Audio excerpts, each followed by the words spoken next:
बरेच दिवस झाले ऋत्विजला ना मॉलमध्ये जायचं होतं, पण ना कामामुळे ते शक्य आणि संडेचा दिवस म्हणजे ऋत्विजसाठी फन डे.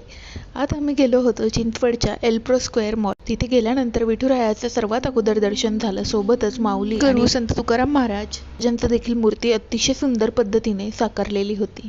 गेल्या गेल्या ऋत्विजने पाहिली ट्रेन आणि त्याचा हट्ट होता की मला सुद्धा ह्या ट्रेनमध्ये बसायचं आहे. तुम्ही बघू शकता, गेल्या गेल्या त्याने अगोदर ट्रेनमध्ये राऊंड मारले, तर टॉईजच्या दुकानांमध्ये खूप सारे टॉईज त्याच्या आवडीचे भेटले आणि तो भलताच खुश झालेला होता, कारण आजचा दिवस त्याचा होता. आज संडे असल्यामुळे मॉलला बऱ्यापैकी गर्दी होती.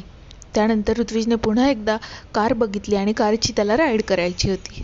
त्याने राईड केली. त्यानंतर पुन्हा एकदा शॉपिंगला गेलो. सगळ्यात शेवटी फूड कोर्टमध्ये गेलो आणि मी घेतले होते छोले भटुरे आणि ऋत्विजच्या बाबांनी घेतले होते KFCचं फ्राईड चिकन. मिनी व्लॉगला लाईक करा, शेअर करा आणि सबस्क्राईब करा.